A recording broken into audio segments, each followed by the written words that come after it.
Over the last few months, I've been pounding the table on one growth stock, and I've been telling you guys that all the growth stocks have gone up. This is the only one that's left that's still undervalued. I said this stock could double within a year. I've done so many videos talking about the company, and this stock is SoFi. SoFi has been killing it, and it's up like 80% almost over the last few months. It's been doing really, really well. But I have another one. This is a well-known stock, but there's a lot of similarities between this one and SoFi and many of the growth stocks that cause explosive moves. And this kind of setup is normally great fundamentals, but a terrible story on why you should own it. So if you tell your friends about the stock, or if you talk about the stock to anyone, they would say, oh, the stock is trash. But if the fundamentals are great, the combination of this bad sentiment and great fundamentals could cause explosive price moves once the stock breaks out of those bad sentiment. The same thing that has happened with SoFi. The main objection is Robinhood is killing them. And all I was trying to say is that SoFi is cheap and both of them can coexist. And that was the same thing with many different stocks. You have a bad story and great fundamentals, you tend to have a good setup. And with this stock, it has a bad story. People don't want to own it. There's all kind of reasons why you should not own it, but the fundamentals are improving. And I'm going to talk about it again. And I'm going to do much more videos as long as the stock is undervalued.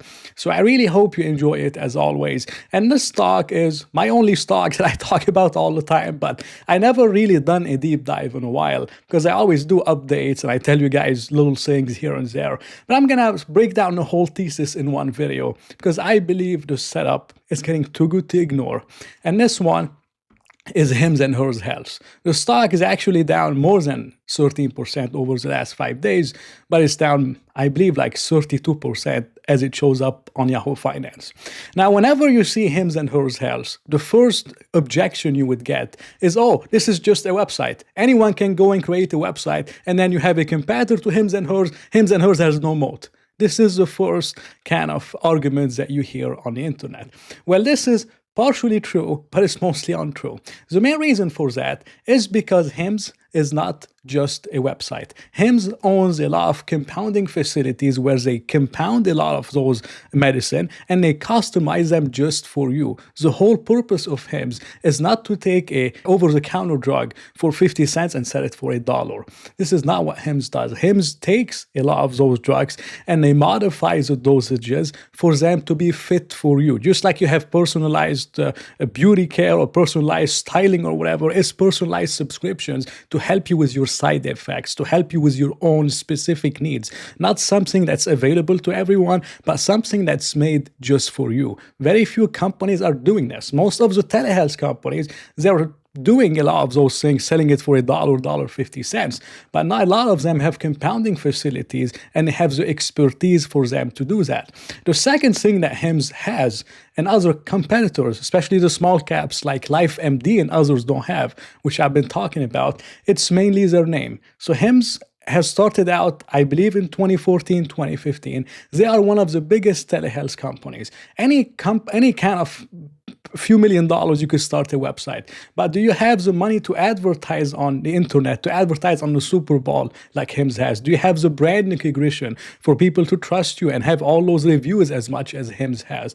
With 2.4 million members in the United States alone, most companies are not going to come in and take Hims' market share. And even Amazon so far has not been able to take market share from Hims.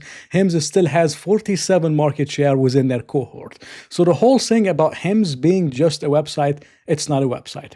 The second kind of misconception about the company is that it's just a GLP-1 story, because most people heard about it on GLP-1. I've owned it since 2023, but they heard about it with the GLP-1 and now the GLP-1s are gone, so the growth with Hims is gone. This is not true. Hims grew 80 to 90% before GLP-1s because they were expanding into a lot of things within hair loss, within sexual health, within mental health.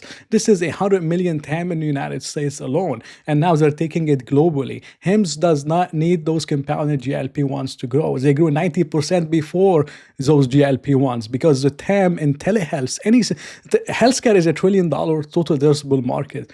Most of it is going online, and Hims is taking a share of those products that are going online. It's as simple as that, and they are the biggest. and they are the best and the most efficient at doing so. But Hims doesn't really need to sell those compounded GLP-1s for them to maintain weight loss.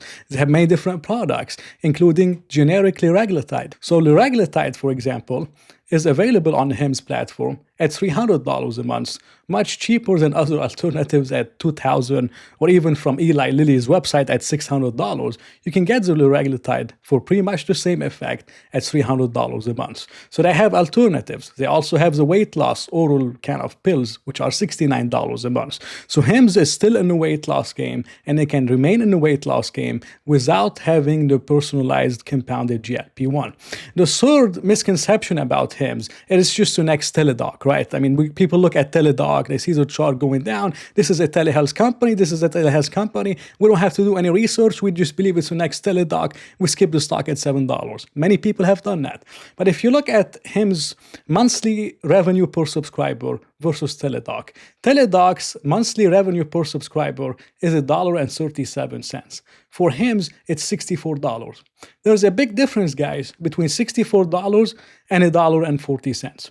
The main reason why there's such a big difference is because Teladoc is in the insurance ecosystem. Within the insurance ecosystems, they're going to have lower margins. Hims has very close to 80% gross margins because they are outside the insurance system. So Hims is not just a website. They have physical facilities. They have a brand name that's very hard for some company to put in a few $1 million and then they're going to go buy compounded GLP-1s from them. People trust Hims. This is very important, and it's very hard to quantify within numbers. Hims is not the next Teladoc because the margins are insane, the difference is insane, and they are outside of insurance. Another objection is, again, that Hims is just a GLP-1 story, while Hims grew way before GLP-1 and they grew in a major way.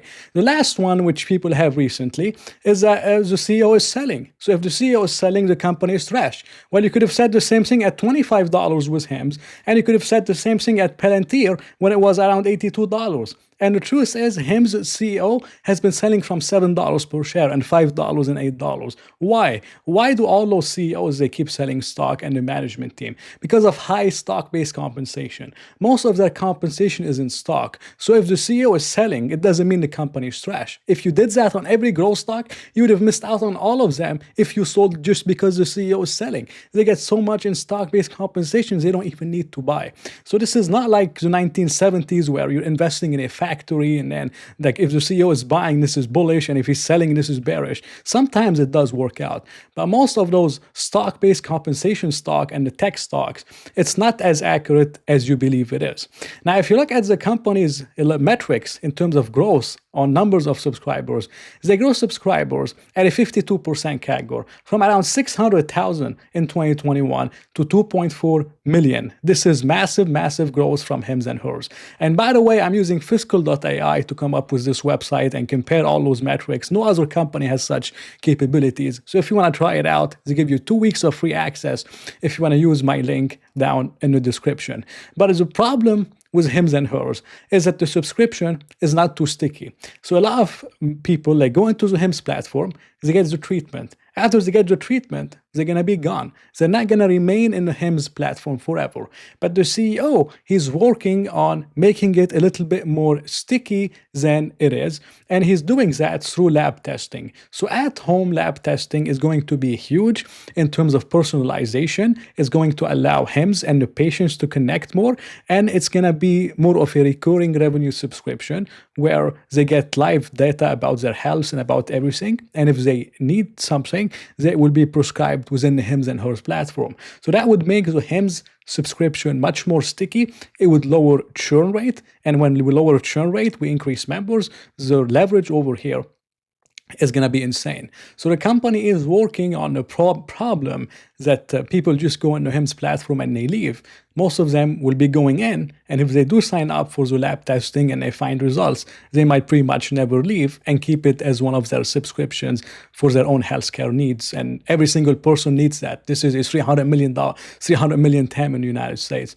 So this is a huge, huge market, and I believe it could be very successful. But Hims is also expanding into more areas like peptide, which a lot of people are saying it could be huge. I don't understand it too much, but people say it's huge. And then they have the Zava acquisition, which is going to diversify them into Europe, and they're going to be selling GLP-1s into Canada, and this is going to be insane growth for the company.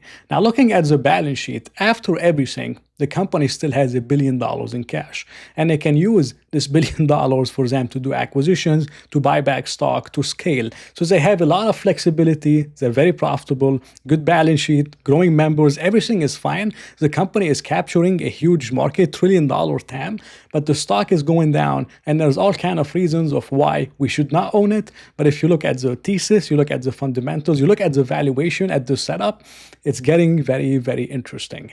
Hims right now is trading at 4 times sales. 4 times sales might seem, if you look at this chart, it looks expensive, it looks like a bubble. But if you compare it to other growth stocks in the market, and it's not the same business model, but it's just in terms of what the market is willing to pay for growth. Hims is growing revenues crazy amounts, like 50%, 60%, and they're likely going to grow 20, 30, 40% for a while in revenues, not in net income, in revenues. Now, if you compare that to other opportunities in the market, Hims is trading at 4 times sales. Okay, SoFi, which is a stock that I own, is trading at 7 times sales, and Hims is growing much faster than SoFi.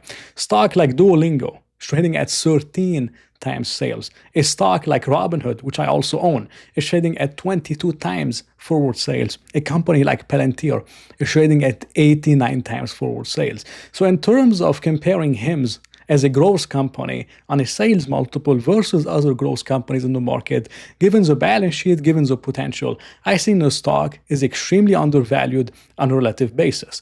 In terms of putting up some numbers on a valuation model, the company is guiding $6.5 billion, at least $6.5 billion of revenue by 2030. And you have to remember that they have $1 billion in cash. So if they do more acquisitions, it will likely be much more than $6.5 billion. And the company has a good track record of them beating the estimates. So whatever the estimates were, they pretty much beat them every single quarter since going public, except the last quarter. Before that, they would beat revenue by like 8%, 2%. So they always issue low guidance and they beat. So if Hims is saying $6.5 billion at least, it's likely $7.5 billion.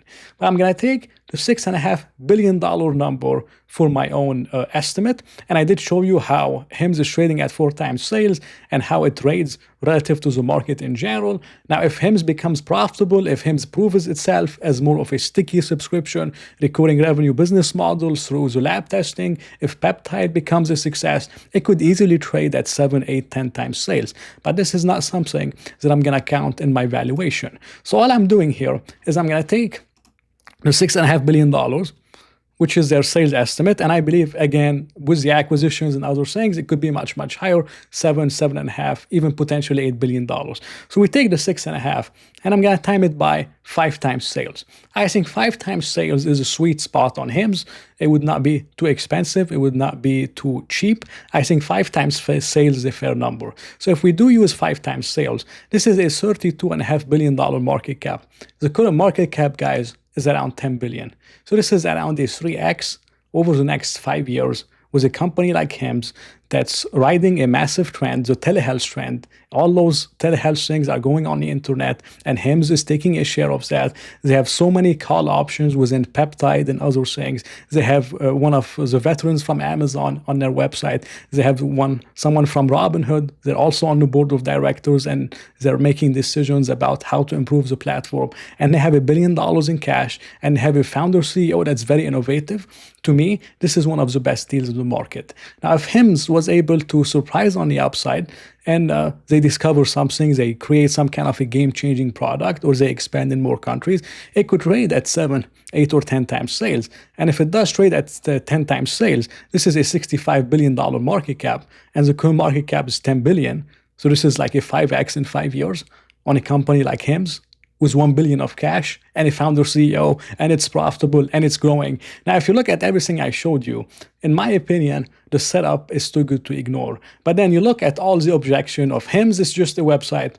Hims is the next Teladoc, although the margins are not even close. Hims is just a GLP-1 company, even though Hims grew way before GLP-1s, and they have other offerings where they don't need to sell GLP-1s. So to me, this is one of the best setups in the market. SoFi could be the next one in line. I still see 32, 35 by next year. But in terms of the setup, I think HIMS is getting interesting, and it's a very dramatic stock with a weak shareholder base where when the stock goes down, they all forget about the long-term thesis and they start doubting the stock. But when the stock goes up, everyone is celebrating and they believe it's the best long-term investment ever. But even right now, many people are telling me I sold my HIMS shares. I could not take it anymore. The CEO is a scammer. He's pumping the stock. He's doing all these things. But this is a day in the life of the most dramatic stock in the market, which is Hims and Hers Health. And that was my thesis for today on Hims and why I believe it's the best setup in the market. Hope you enjoyed it. Not financial advice. If you did enjoy it, please press the like button and maybe consider subscribing. So I'll talk to you in another video.